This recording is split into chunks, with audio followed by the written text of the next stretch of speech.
Welcome back. Today we're in New York City, and we're spending time with our friends at Blockstack, a promising new blockchain technology company.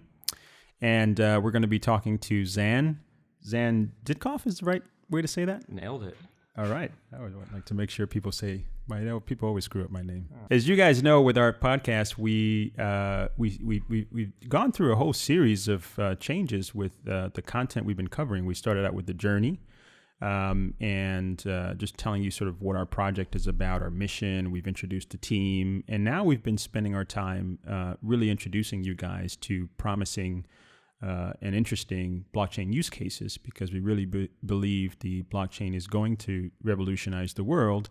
But it's always challenging to see, what examples of those use cases will be and how will they transform the world. And so today we're going to be talking with Blockstack, which is an incredibly interesting company and what they're doing, and Xan's going to take us through that. Now, Xan, the interesting thing I wanted to open with is, in prepping for the meeting, I've been sort of reading about the company and so forth, and I just happened to have a book on my list called After Google, and I was reading that, and I had no idea that you guys were covered so prominently in that. Maybe we want to start with number one. What is Blockstack in a elevator pitch, and then kind of introduce us. How did that happen? How did the coverage in this book called Life After Google? I'll show you guys the book here. You guys should take a look. Really fascinating book, and we'll talk a little bit about that and some other things today as well. Yeah, absolutely. I think great place to start. George Gilder, the author's a close friend of the company, and we were thrilled that he chose to dedicate a whole chapter in there. Yeah. I was struck by it. It's like, wait a second, there's a fascinating new company called Blockstack. Wait, what did he say? Exactly. Yeah. And I do everything audiobook, so I totally rewound that. It's that funny. several times. I've definitely had some family and friends do the same. That's great. Elevator pitch wise, at a basic level, Blockstack is the easiest platform to create applications which enable fundamental digital rights for individual users. That's really the elevator pitch I use, but there is a lot to unpack there. Yeah. And hopefully we're going to do that here, right? So. Exactly. And so I think, what George really hits on there is this perspective that we kind of realize that when you look at the internet and the way the digital world currently functions, and you compare it to how we live in the real world, the rights we have as individuals, there's very basic concepts that have existed for a long time. Things such as, you and I each have an identity. We own that on some basic level. Right. And attached to that, there are important things called property rights that really govern the way ownership across the entire world works.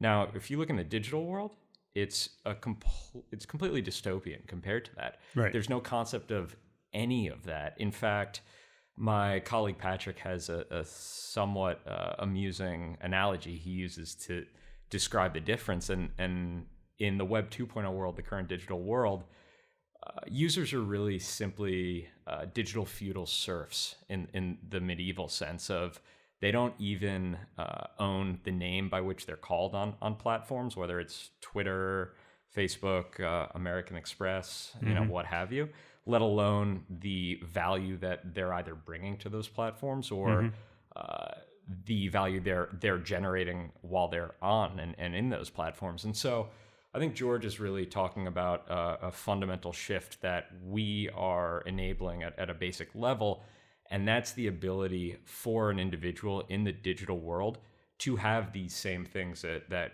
we have for good reason in the real world, things such as identity ownership at an individual user level, and attached to that, the ability to have property rights, whether that is your data or non-fungible digital type assets, right, like we have in the real world in terms of uniqueness. So what you're talking about, so digging into that a little bit and having read the book, I know where George is coming from.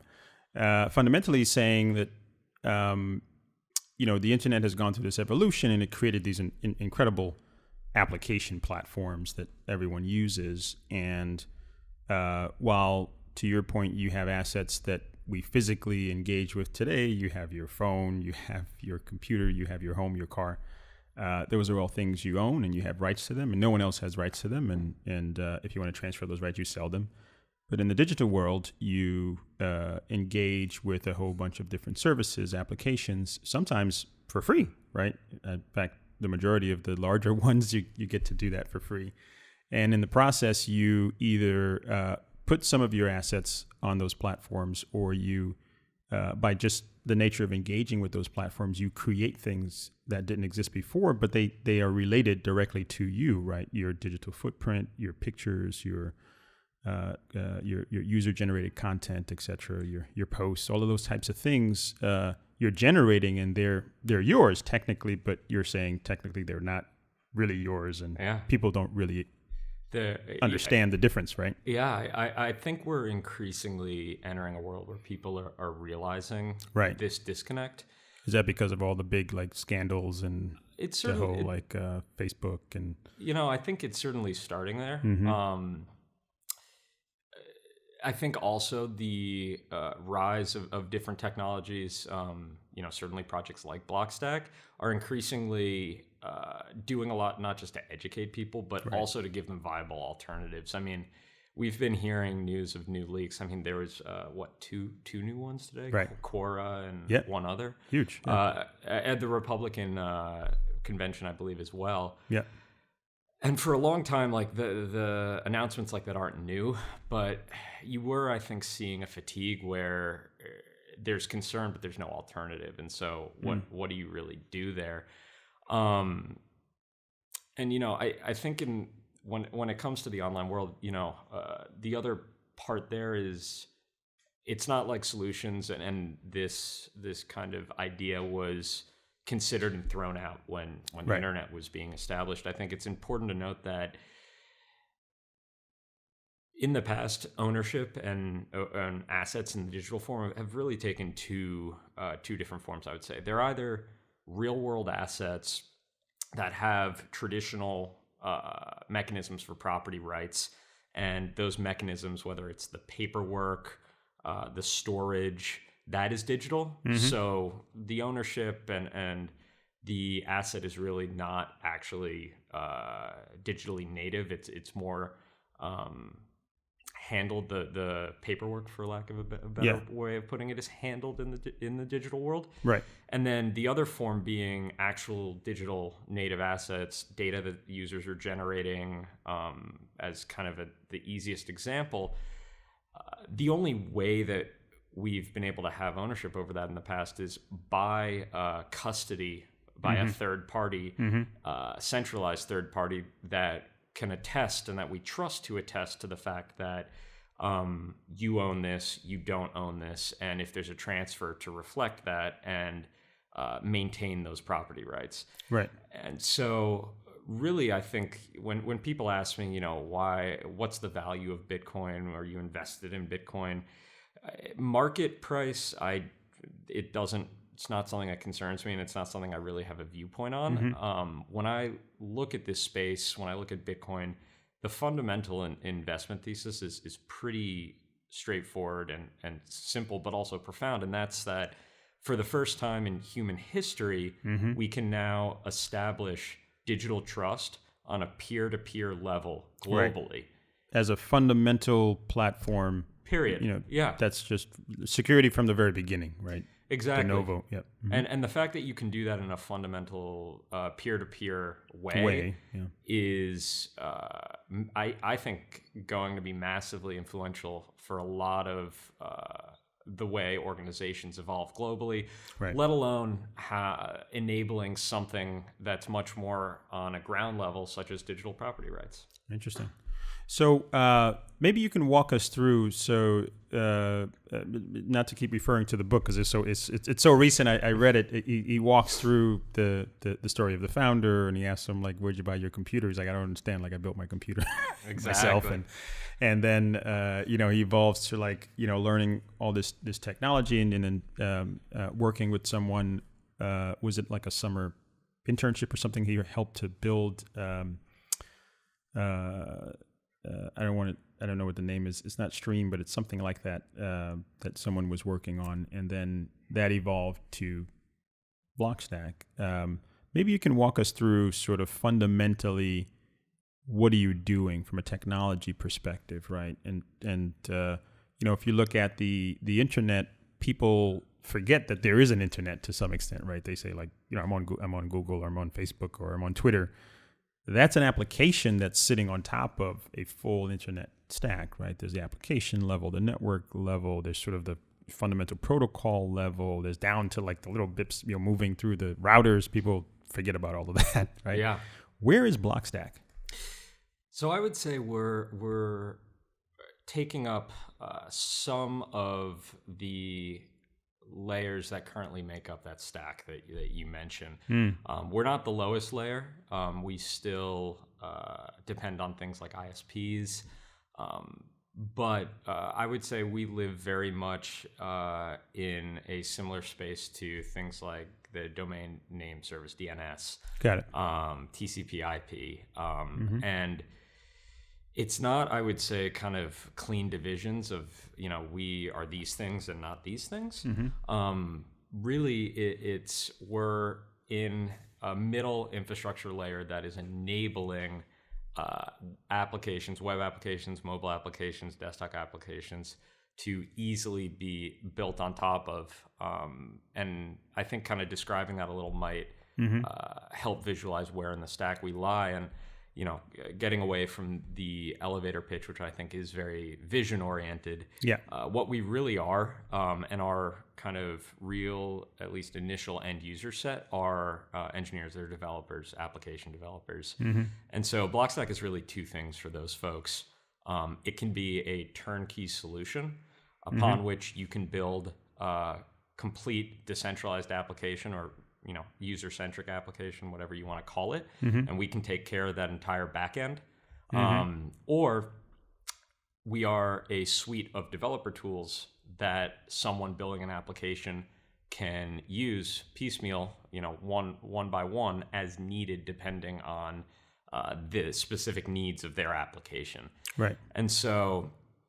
But the essence of the application strategy or ethos is that it's decentralized, and the data that's being stored by the application is not owned by the application developer, or is it's owned by the users of the application? Yeah, great question. So there is no data stored by the application developer in a full version of this. So from a full end user perspective, when I as an individual onboard onto Blockstack, what I'm granted is I'm granted an identity, which is can be human readable in our world. For my main one is Xan.id. That part of that is attached to a wallet, cryptocurrency wallet, as well as a encrypted cloud storage bucket. And with those tools, I kind of have everything I need to be a first-class digital citizen, if you will. I have an identity that I own on a cryptographic level. We secure that with pointers in the Bitcoin blockchain. So is it portable? The ID? Portable in the sense... From one application to another? Oh, absolutely. You can have multiple identities as well if you want. Cool. And so and that's actually a good question, kind of getting into how this looks from an application and a developer standpoint. Applications that fully use Blockstack are essentially just user-facing code. They you are creating a UX and a UI for how to expose and allow the user to use the data that they are bringing to this application. So when I, as a user, go to log into a Blockstack application, there's no usernames, there's no passwords. The authentication flow actually looks similar to what folks are used to if they use login with Google or Facebook. Yeah. I go to the application, I select login with Blockstack. It brings me to a portal that basically says the application would like read access to this, and this data. And we can actually we allow users to be and applications to be extremely granular with what data they request read access to, and that is. Could you give us an example? Sure. Within your storage buckets as a user, you can have, you can imagine, especially with how much of our lives is in the digital world, right? You have everything from your grocery list to very sensitive health data regulated through HIPAA. Right. And in a lot of ways, you own all that data and you could own it all in the same storage.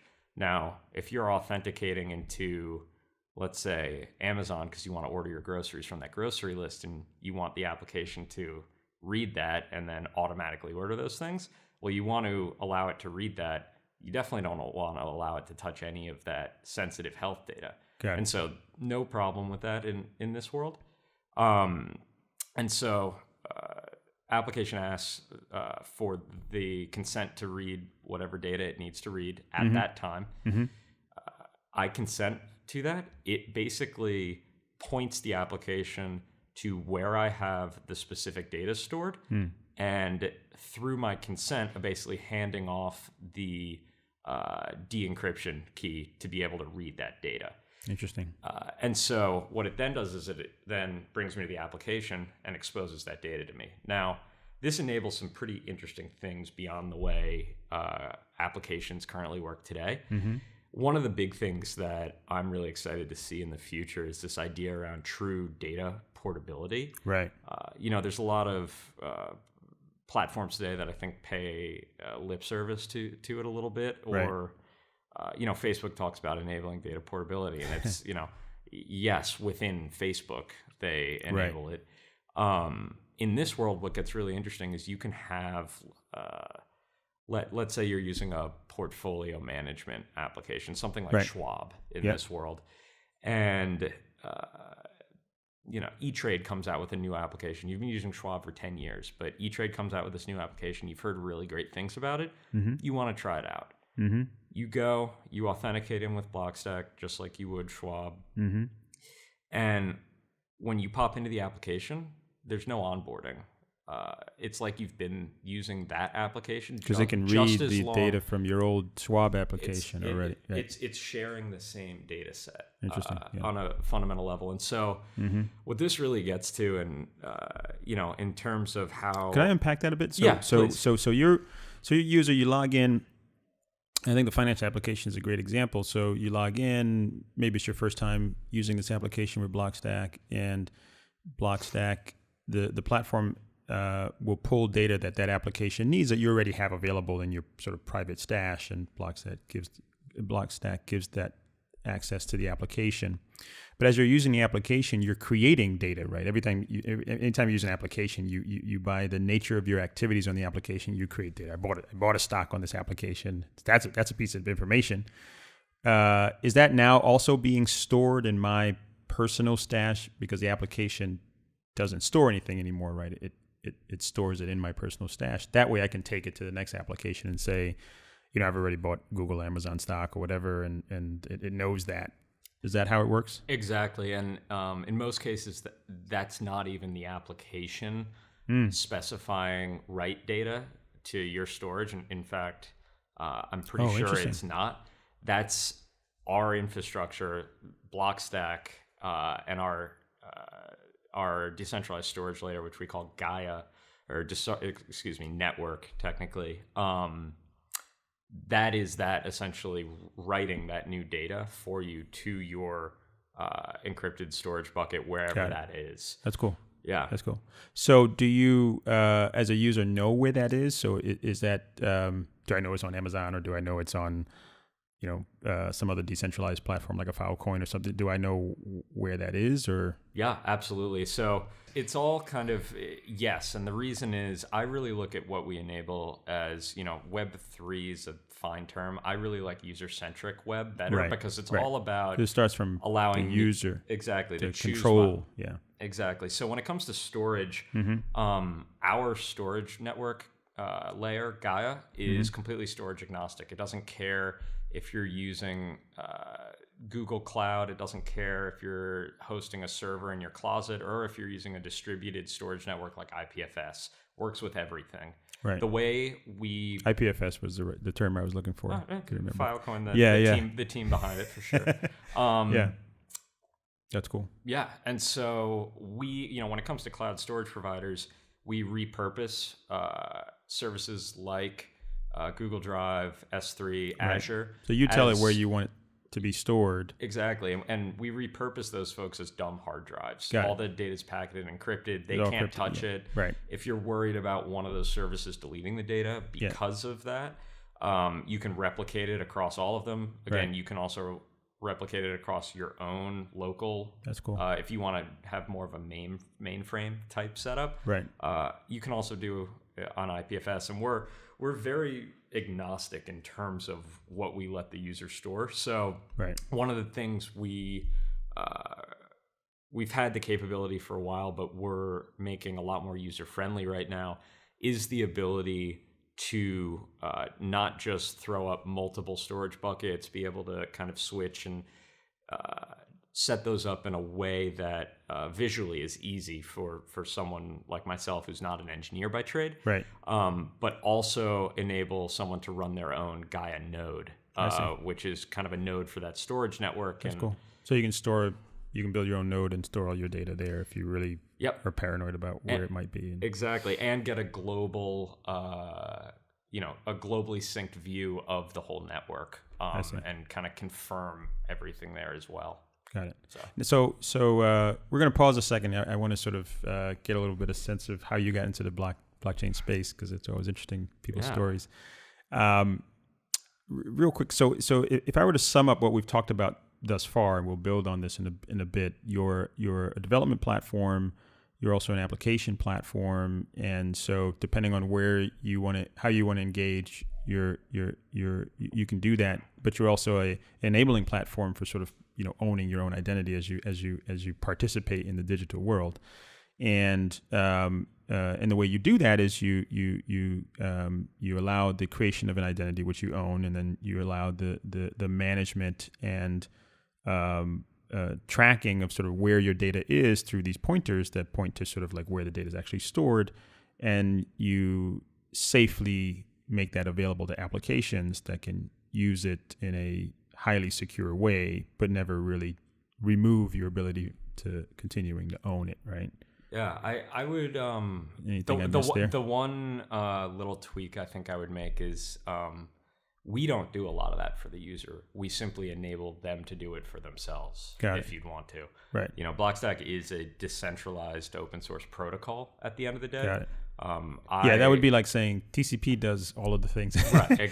It doesn't really do that. It moves packets around, and it does it in a very reliable way, but allows you to build whole applications on top of that. So that's kind of like... Exactly. And I think the one point to highlight that is kind of complicit in everything you said is the fact that I think our philosophy around a blockchain, how the technology should be used and what it can enable is quite a bit different from a lot of projects in this space. We look at a blockchain and it is this incredible innovation, but at the same time, in a literal sense, what is it? It's a massively inefficient structure for a database. Right.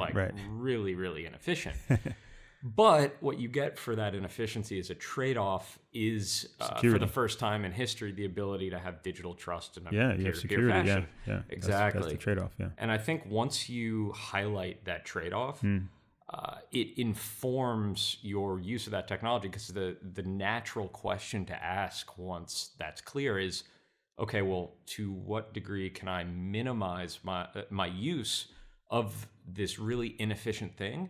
Right. And still get the value from it. And so, that's why we really use a blockchain more to secure both, keys, but also pointers to data. Right. And the locations thereof. So, we really just keep the ability to establish security on chain, and everything else code-wise we push to the edges. Got it. And I think that's why, at the end of the day, I think that biggest differentiator between us and anyone out there is we've been in production for 3+ years actually, and today we are scalable and capable of supporting applications that can scale on the level of Web 2.0 applications today, such as Twitter. Zero constraints around that. And we're it sounds like you're also highly portable, right? You chose, I mean, you probably, just out of curiosity, you chose Bitcoin for why did you choose Bitcoin? I'm not going to put words in your mouth, but I have a hunch. Well, so there's versus other blockchains that might be able to provide the storage service for you, right?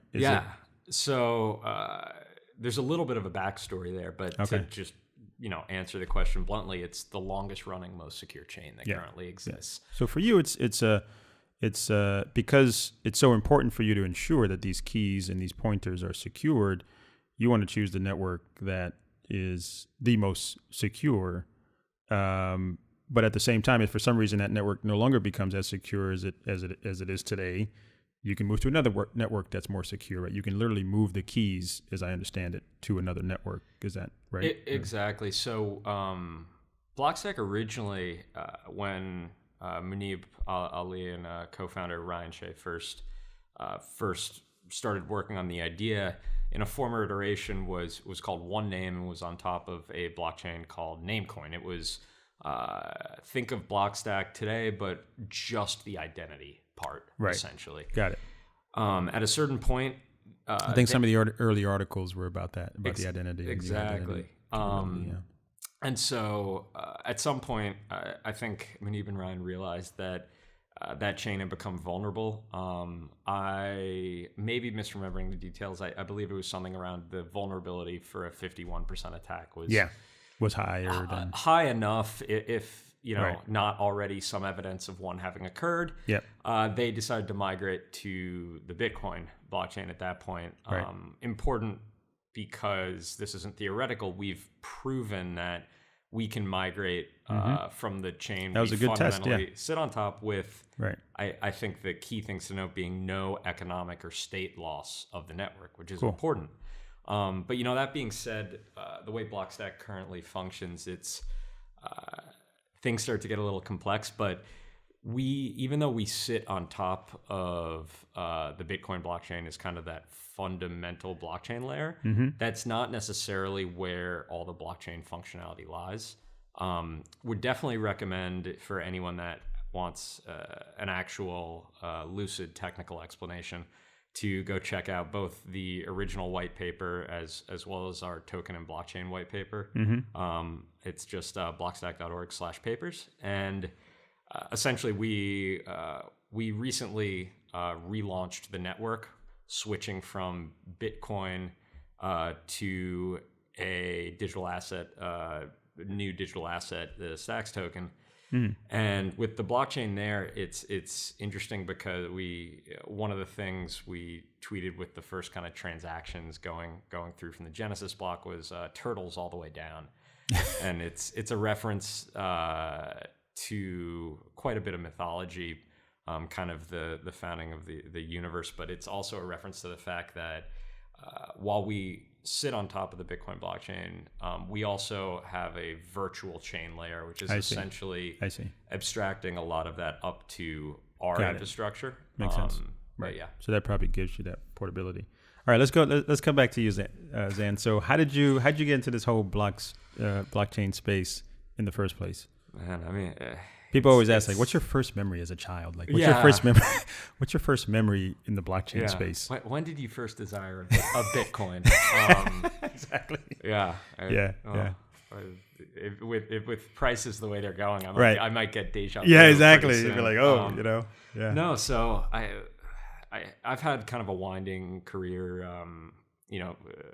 From college was on Wall Street for a bit, investment banking, some private equity. It was in the military for a bit. Was also up in San Francisco working in, I guess, what you could call more traditional cloud-based SaaS startups. When I was at the last company I worked at up in San Francisco by the name of TalkDesk, the current head of growth, Patrick, was out there too. He was an early employee at this company, Earnest. Oh, is that the place where student loans? Yeah, exactly. I think they were bought in the past year or two. But it was based here. I think they had an office here, but it was based in San Francisco. Based in San Francisco. Yeah, so we were both out there. We had gone to college together, actually, so we were quite friendly, and we were just in a similar point in both our careers where we were kind of taking a step back, and I was at least asking the question of, where is the space or the handful of spaces where folks are at least trying to solve the hardest problems or some of the hardest problems we have. We identified just, the blockchain or cryptocurrency space pretty quickly as one of the, one or two that just stood head and shoulders above the rest. This was probably like mid 2016. Patrick, left Earnest, went and kind of spent a few months analyzing the space, and he actually came across Blockstack and started working here as I think the first non-technical hire. Then throughout that spring, this would be winter spring 2017 is when the ICO market kind of started going insane, and him and I would talk a lot about that, and we slowly came up with this idea for this vehicle that could sit on top of Blockstack and incentivize application development in a way that Blockstack Public Beneficiary Corp as a PBC and as a maintainer of the open source protocol might be in conflict of interest. And so we kind of just started doing that with some initial blessings from Ryan and Munib, and I think very quickly they kind of realized the long-term potential of that, and just kind of absorbed me along with the idea, and the rest is history. That's interesting. Yeah, I was looking at your title, production partner. What is that? Yeah. How would you describe what you do here at Blockstack? I think it's reflective of just, I think in a space this early, and especially in kind of new startups, you have to wear a million different hats. It pays to be able to be a Swiss Army knife of some sorts. Production partner, simply put, my focus is really on everything that's getting built on top of Blockstack on the application layer. Right. Folks who have existing applications that may be centralized, and they're looking to see if our technology can help with things around, say, data liability, or certainly user privacy. Okay, so part of the application could be centralized, and the data part could be decentralized, presumably. Yeah, So you don't fundamentally have to construct your application as a decentralized application to use Blockstack. That's correct. I think the data piece, in my mind at least, could be its own thing. It could be that if you're using us for data, I think that's one of the big qualifiers for what is a decentralized application. Kind of is the fact that application owns and processes no data essentially. Right. That's cool.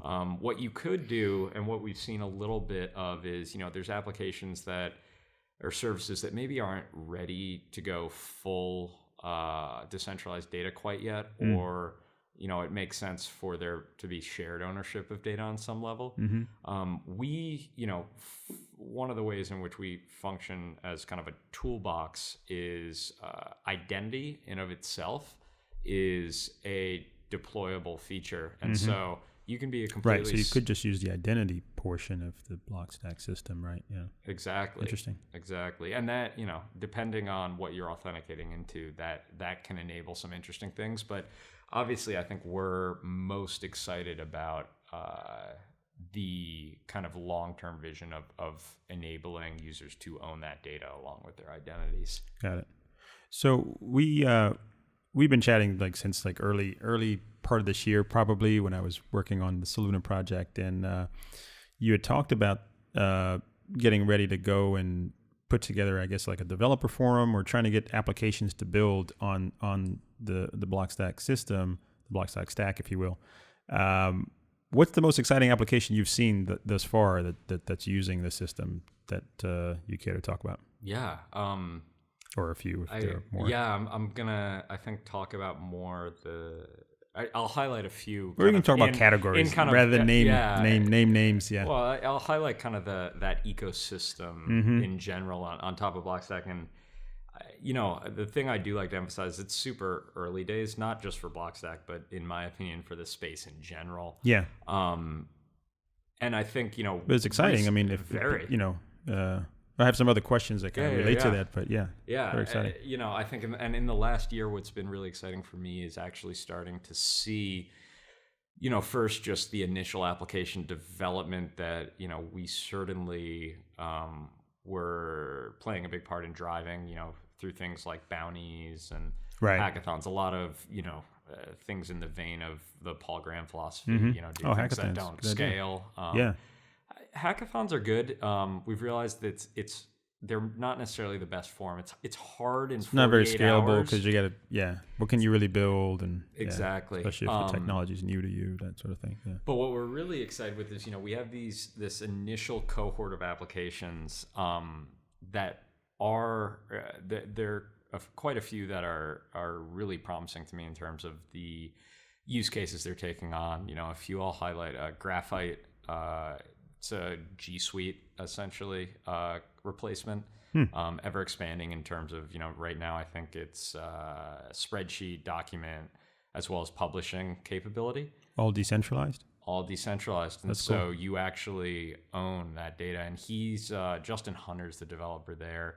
He's serving a pretty important need that we don't have as big of an appreciation for here in the US, at least at the moment. And that's the ability for political dissidents, journalists in places where access to that data from a cloud storage provider gives the government or powers access that be, Oh, I see. like Very cool. quite a bit of power, and that isn't possible in this framework. So that's one example. There's a few others. Safari is kind of a new way of looking at a social network that's kind of more around closed communities and interests, and kind of allowing you to engage on those.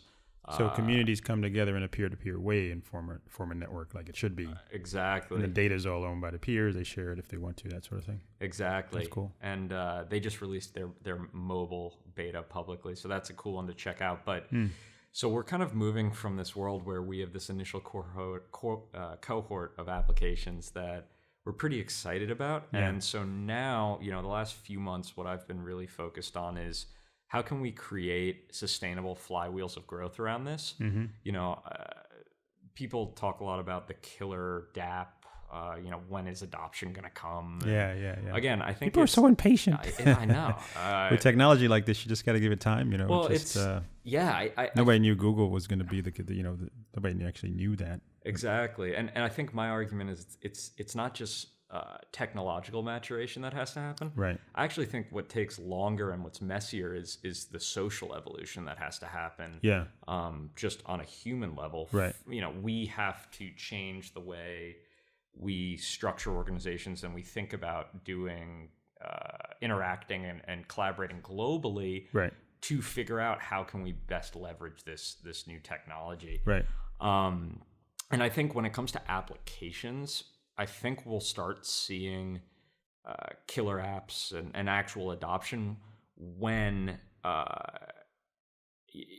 we move away from this world where most of these applications are essentially decentralized copies or ports of centralized services. Yeah. I think they have to start providing fundamentally different, like just starting from scratch, and why would in the Blockstack world, we've decoupled data from the application layer. What can you do with that decoupling? Right. That's really innovative and new. Provide something totally new. Absolutely. Yeah. And so I think to give this initial cohort of applications, as well as the kind of first adopting pioneer developers who are looking to develop in this space, a little bit more room to experiment and rewards for doing so, is we've rolled out this app mining program, which we're really excited about. High level, every month, app mining ranks and then pays out funds to every application that uses Blockstack. Oh, that's cool. Yeah. So, right now it's in the pilot mode. We actually, today was actually the deadline for December. So the rankings and payouts for December will be announced, I believe, on So the what's the 17th. payout? It's like a reward? It's like for best app, 5 stars, and you get some money for that recoups the cost of building the application, that sort of thing? Yeah, so there's two visions. We outlined the kind of longer term bare bones vision of this in the token white paper, but long term, this is a mechanism that's done programmatically at the protocol level. Every month, a set of independent app reviewers that are voted upon by the community ranks independently the applications based on their own algorithms, their own strategic advantages for where they sit in the market. Those rankings are like a Yelp for apps or something like that. Exactly. Peer-to-peer, yeah. Those rankings are aggregated to create a kind of global overall ranking, and then every app is rewarded. The way we're currently thinking about it is the top apps see somewhat of an outsized reward compared to, as you kind of start going down the list, you start seeing that dropping. So that's kind of the ultimate vision. For right now, we've rolled it out in pilot form where we're, for the time being, controlling both the actual paying out of funds. So we have to actually pay out, and for right now we're paying out in Bitcoin. And we're also, for the time being, I gotta write an app. There you go. But with extensive feedback from the community, choosing and selecting the initial application reviewers, so that for the time being we can make sure they're independent. The logic here is that I personally think one mistake a lot of projects in the space have made is they've baked their fundamental incentive mechanisms into the protocol level from day zero. Yeah. And I think that's a big mistake, because not only are you saying that you can correctly predict human response to incentivization in a complex distributed system. You're saying you can do it with no real world testing on day zero. And I think that's a pretty high bar to meet. And the problem creating network effects is really hard. People forget exactly how hard it is to do. And the problem being, even if one little thing is off slightly, if you're incentivizing something slightly differently than you think you are, well, now to tweak that, even if it's just a tweak to change, you have to, in a lot of cases, hard fork the network or get global consensus. And in a lot of cases, you may now have some of your community fundamentally opposed to your ideas because of the economic skin in the game they have. Of course, yeah. So we're, for the moment, rolling this out as a pilot where we're controlling those two pieces. Right now, we have the pilot sets around December, January, February. Each month, a total of $100,000 in Bitcoin is going to be rewarded. So for this month, December, I think we have 35 applications total that were eligible.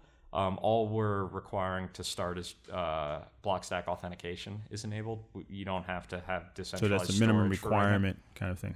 Yeah, long term, I think we'll definitely move towards a fully decentralized world of in order to really see the full reward. But for now, that's how we're thinking about it. And so the one thing that I'll finish with there that's been really exciting is we've already started to see organic application generation from that, where we've probably seen a 2 or 3-fold increase in the last 2 months of folks coming to us and basically saying, hey, I built this thing, and we had no knowledge or hand in doing so. So that's exciting.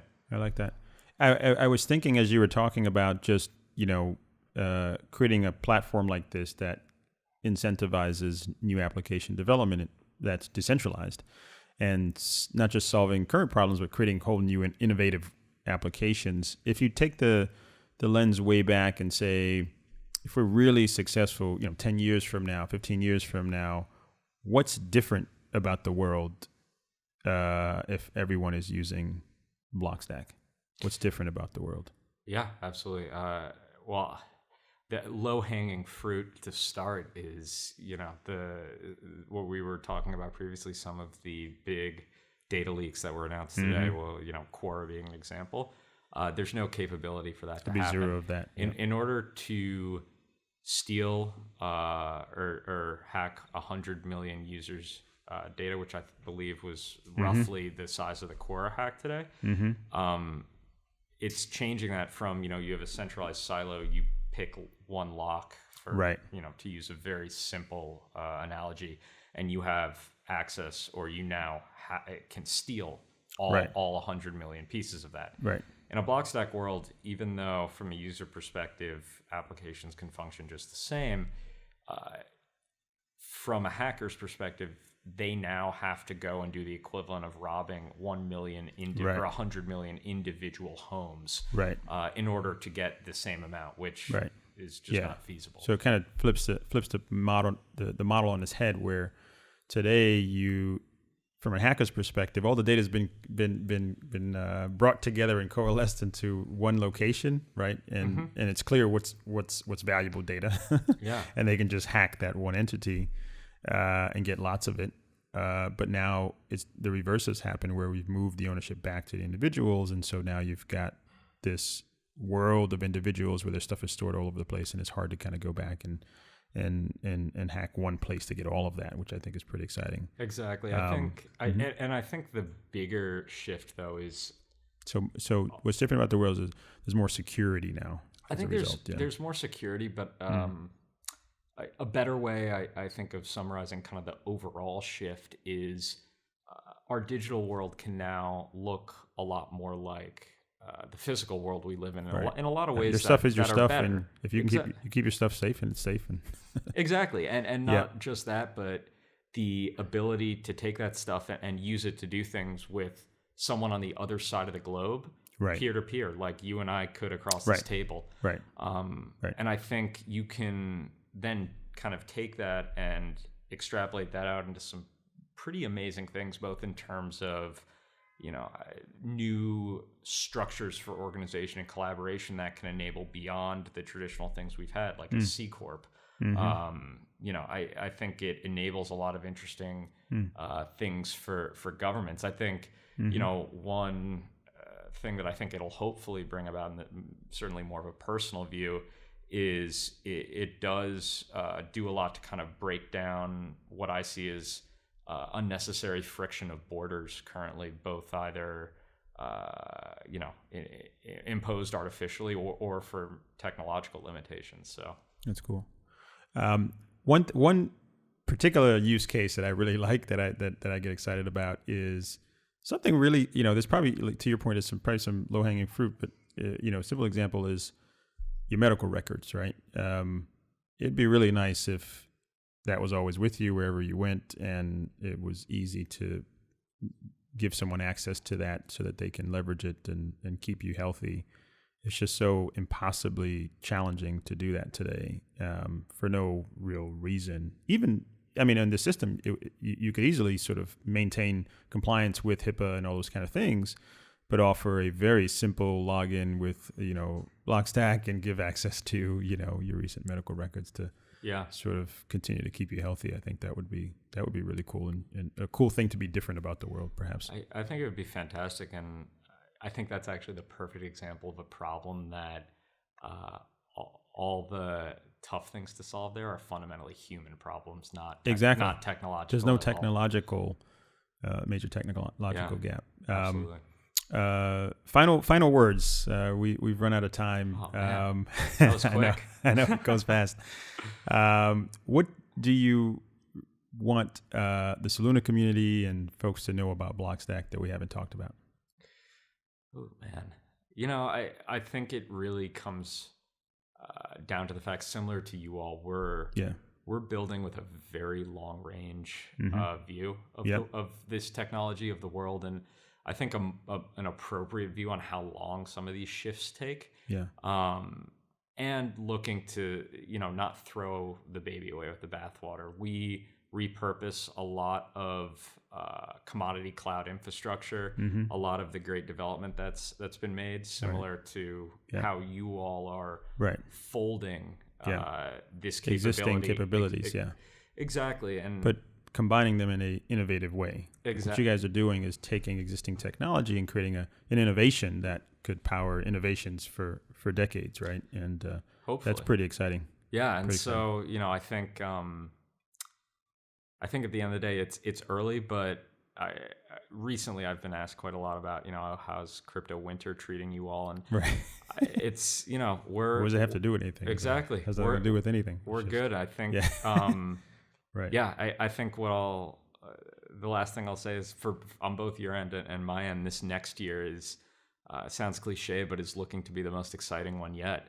Absolutely. Yeah, it's going to be interesting to see now that the world has changed. Yeah, and having seen this movie before, it'll be interesting to see what happens in 2019 with new innovations and people really just focusing on the technology than the hype around speculative investments and that sort of thing.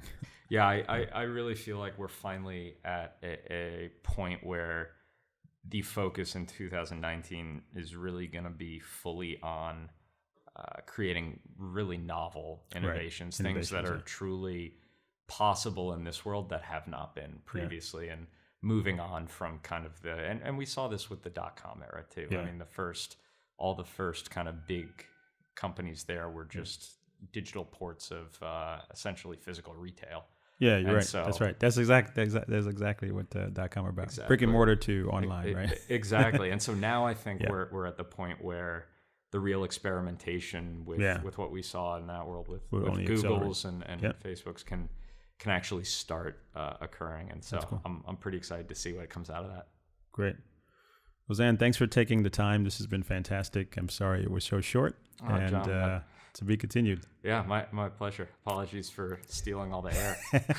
Well, thanks for joining us, guys. Again, we've been here in New York spending time with our folks and our friends at Blockstack. We'll see you next time.